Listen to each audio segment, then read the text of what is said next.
পড়ছি হুমায়ুন আহমেদের শ্বেতপদ্ম। আমাদের ছোটবেলায় নাপিতের দোকানে কিছু অতি আবশ্যকীয় চিত্রকলা সাজানো থাকতো।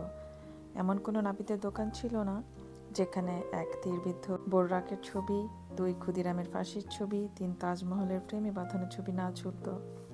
এই 3 ছবির সঙ্গে চুল কাটার কী সম্পর্ক আমি জানি না, নাপিতরা হয়তো জানেন, তাদের জিজ্ঞেস করা হয়নি। এই 3 ছবির একটি তাজমহলের প্রচার অনেক বেশি ছিল। প্রায় প্রতিটি মধ্যবিত্ত এবং নিম্ন মধ্যবিত্ত পরিবারের বসার ঘরের ফ্রেমে বাঁধানো সূচিকর্ম হিসেবে তাজমহল থাকত। তার সঙ্গে থাকতো 2 লাইন কবিতা, ভেতরে তাহার মমতাজ নারী, বাহিরেতে শাহজাহান। সবার শেষে থাকতো সূচি চিত্রশিল্পীর নাম ও তারিখ। তারিখের শেষে ইং অর্থাৎ ইংরেজি সন কিংবা বাং অর্থাৎ বাংলা সন। এই সময়ে বিএ নামক ইনস্টিটিউশনে ঢোকার আগে মেয়েদের অবশ্যই শিক্ষণীয় কর্মকাণ্ডের একটি ছিল সেলাইয়ের কাজ। সেলাইয়ের কাজের অনেকগুলি ধাপ ছিল। জরি তাজমহল হচ্ছে সর্বশেষ ধাপ, সূচকর্মের এমফিল ডিগ্রির মতো।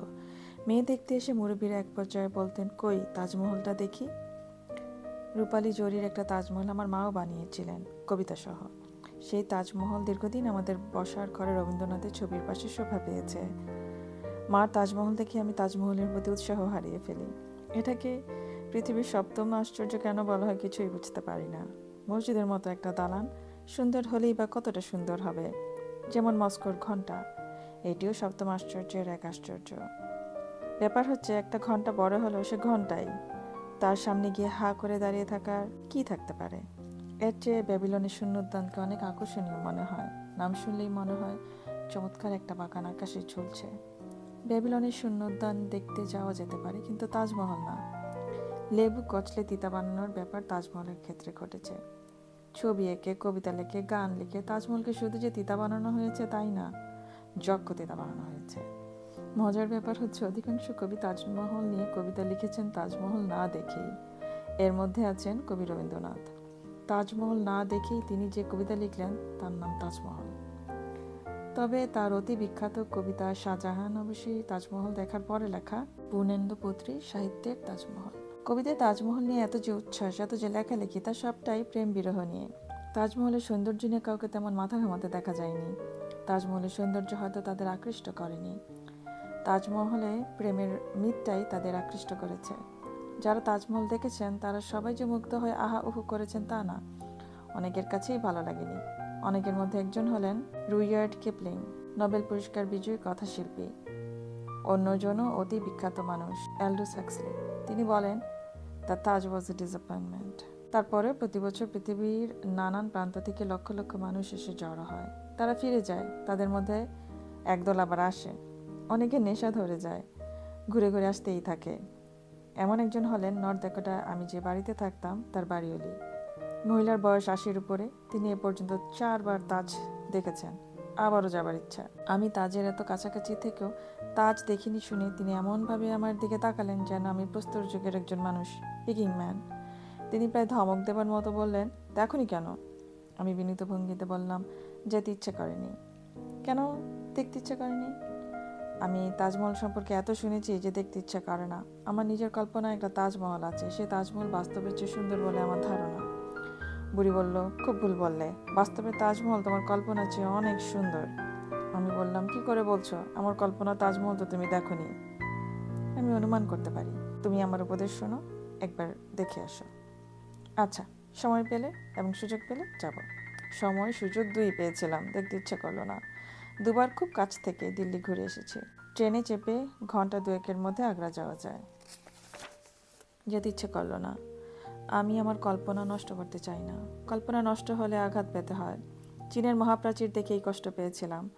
কল্পনায় ভয়াবহ কিছু ভেবে রেখেছিলাম। কাছে গিয়ে মন খারাপ হলো। মনে হলো মানুষের ক্ষমতার এই বিপুল অপচয়। তাজমহল তৈরির কাহিনীও আমাকে কষ্ট দেয়। সম্রাট শাহজাহান যে মূল্যে যমুনার তীরে সমাধি সৌধ তৈরি করলেন, সেই মূল্যে প্রেমের সৌধ তৈরি করা যায় না। কিংবদন্তি বলে ওস্তাদ ঈসা আফেন্দি ছিলেন মূল স্থাপত্যবিদ। তিনি 20,000 শ্রমিক নিয়ে 22 বছরে শেষ করলেন তাজমহল। সম্রাট দেখলেন, তার কাছে মনে হলো সম্রাটের প্রেমের যথাযথ রূপ দেওয়া হয়েছে। তিনি খুশি হলেন এবং ওস্তাদ ইসাকা আফেন্দির মৃত্যুদণ্ডের হুকুম দিলেন, যেন এই ওস্তাদ দ্বিতীয় কোনো তাজ তৈরি করতে না পারেন। শুধু তাই না, তিনি হুকুম দিলেন ক্যালিগ্রাফারদের চোখ উপড়ে ফেলতে হবে। যেন তাজের ক্যালিগ্রাফির মতো ক্যালিগ্রাফি আর না হয়। স্থাপত্য বিভাগের সব প্রধান মৃত্যুদণ্ডাদেশ হলো। যারা মর্মর পাথর কাটত তিনি তাদের হাত কেটে ফেলার হুকুমও দিলেন। একটি মহান শিল্পকর্মের জন্য এই ছিল তাদের পুরস্কার। তাজ নিয়ে প্রচলিত এই কিংবদন্তি আমার কাছে বিশ্বাসযোগ্য মনে হলো না। প্রথমত, শাহজাহান একজন প্রেমিক মানুষ, পত্নী বিয়োগ ব্যথায় কাতর। এমন একজন মানুষ এত নিষ্ঠুর হতে পারে না। তার চেয়েও বড় যুক্তি হচ্ছে, শাহজাহান যমুনার অপর তীরে একটি কালো তাজমহল বানানোর পরিকল্পনাও করেছিলেন, যা হবে মূল তাজমহলের হুবহু ছবি, শুধু তা করা হবে কালো পাথরে। স্থপতিদের তিনি যদি হত্যা করেন, তাহলে কারা বানাবে কৃষ্ণতাজ? অবশ্যই সম্রাট তো সাধারণ মানুষের মতো না। আমাদের কাছে যা নিষ্ঠুরতা তাদের কাছে হয়তো তা না। সম্রাট হুমায়ুনের মতো দরদি সম্রাটকেও তো দেখি কত সহজে তার বিদ্রোহী ছোট ভাই মির্জা কামরানের চোখ উপড়ে ফেলার হুকুম দেন। চোখ উপড়ে ফেলার পর সেই অক্ষি গহ্বরে লেবুর রস ঢেলে দেওয়া হয়। মির্জা কামরানের চিৎকারে দিল্লির পশু পাখি কাঁদতে থাকে, কিন্তু দিল্লির বাদশাহ হুমায়ুন বিচলিত হন না। তিনি শান্ত মুখে তার প্রিয় লাইব্রেরিতে পড়াশোনা করতে চলে যান। যাই হোক, এই বহু বিতর্কিত তাজমহল দেখতে যাবার পরিকল্পনা শেষ পর্যন্ত করলাম। 3 কন্যা এবং স্ত্রীকে নিয়ে এক বিকেলে উপস্থিত হলাম তাজের সামনে। বিস্ময়ে আমার কথা বন্ধ হয়ে গেল। বিশ্বাস করতে ইচ্ছে করল না, মানুষের হাত এই জিনিস তৈরি করেছে। মহান শিল্পকর্মের কাছাকাছি এসে দাঁড়ালে হৃদয়ের প্রবল হাহাকার তৈরি হয়। চোখে জল আসে। আমার চোখে জলে ভরে গেল। জল ভরা চোখে দেখলাম সম্রাটের স্বপ্ন, মানুষের হাতে তৈরি শ্বেতপদ্ম। আমার কল্পনা কখনো এর কাছাকাছি যেতে পারেনি।